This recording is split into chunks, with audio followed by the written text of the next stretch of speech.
You, John Fitzgerald Kennedy, do solemnly swear. I, John Fitzgerald Kennedy, do solemnly swear.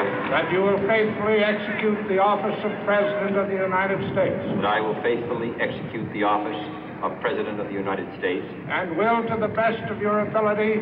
And will, to the best of my ability. Preserve, protect, and defend the Constitution of the United States. Preserve, protect, and defend the Constitution of the United States. So help you God. So help me God.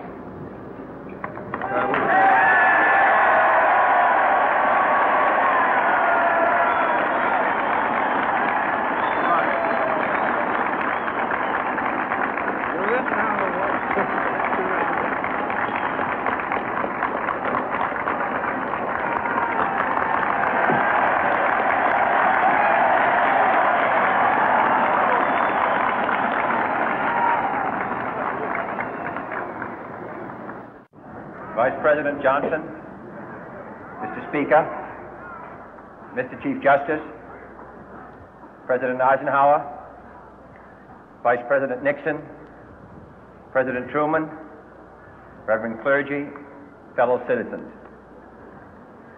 We observe today not a victory of party, but a celebration of freedom, symbolizing an end as well as a beginning, signifying renewal as well as change. For I have sworn before you and Almighty God the same solemn oath our forebears prescribed nearly a century and 3/4 ago. The world is very different now, for man holds in his mortal hands the power to abolish all forms of human poverty and all forms of human life. And yet the same revolutionary beliefs for which our forebears fought are still at issue around the globe. The belief that the rights of man come not from the generosity of the state, but from the hand of God. We dare not forget today that we are the heirs of that first revolution. Let the word go forth from this time and place to friend and foe alike that the torch has been passed to a new generation of Americans born in this century, tempered by war, disciplined by a hard and bitter peace, proud of our ancient heritage, and unwilling to witness or permit the slow undoing of those human rights to which this nation has always been committed and to which we are committed today at home and around the world.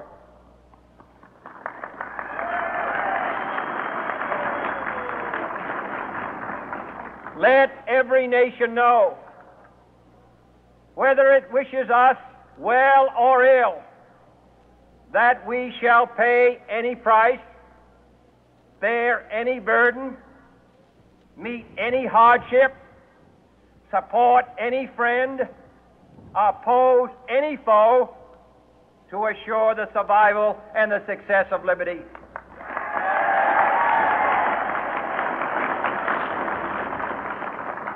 This much we pledge and more. To those old allies whose cultural and spiritual origins we share, we pledge the loyalty of faithful friends. United, there is little we cannot do in a host of cooperative ventures. Divided, there is little we can do, for we dare not meet a powerful challenge at odds and split asunder. To those new states whom we welcome to the ranks of the free, we pledge our word that one form of colonial control shall not have passed away merely to be replaced by a far more iron tyranny. We shall not always expect to find them supporting our view, but we shall always hope to find them strongly supporting their own freedom, and to remember that in the past, those who foolishly sought power by riding the back of the tiger ended up inside.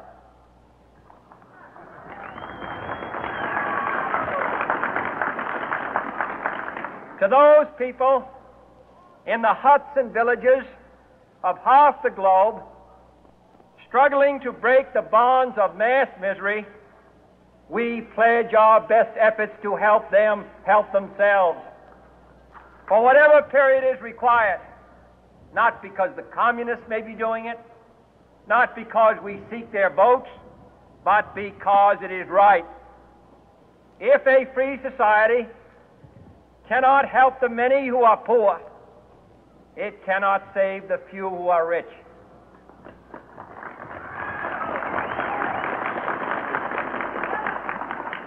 To our sister republics south of our border, we offer a special pledge to convert our good words into good deeds, in a new alliance for progress, to assist free men and free governments in casting off the chains of poverty.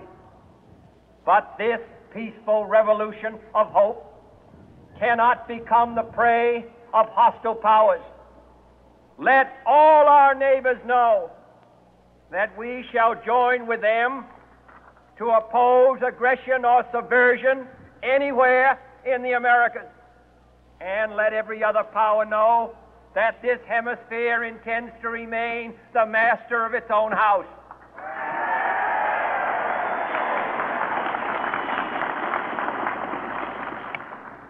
To that World Assembly of Sovereign States, the United Nations, our last best hope, in an age where the instruments of war have far outpaced the instruments of peace, we renew our pledge of support to prevent it from becoming merely a forum for invective, to strengthen its shield of the new and the weak, and to enlarge the area in which its writ may run.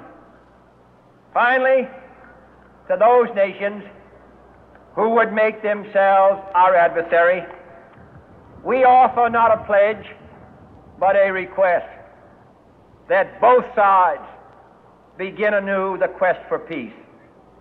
Before the dark powers of destruction, unleashed by science, engulf all humanity in planned or accidental self-destruction, we dare not tempt them with weakness, for only when our arms are sufficient beyond doubt can we be certain beyond doubt that they will never be employed.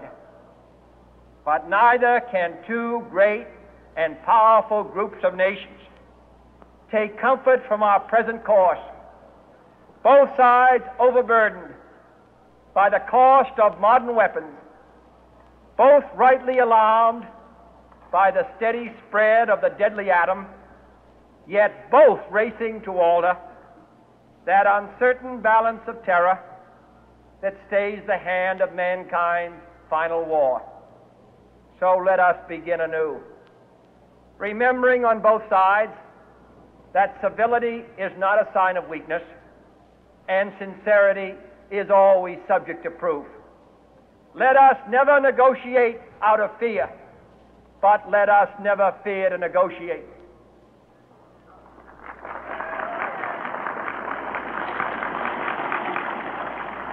Let both sides explore what problems unite us, instead of belaboring those problems which divide us. Let both sides, for the first time, formulate serious and precise proposals for the inspection and control of arms, and bring the absolute power to destroy other nations under the absolute control of all nations.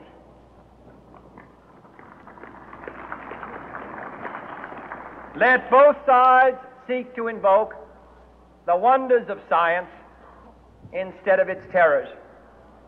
Together, let us explore the stars, conquer the deserts, eradicate disease, tap the ocean depth, and encourage the arts and commerce.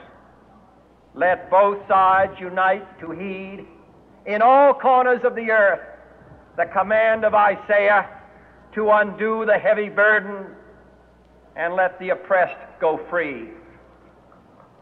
And if a beachhead of cooperation may push back the jungle of suspicion, let both sides join in creating a new endeavor, not a new balance of power, but a new world of law, where the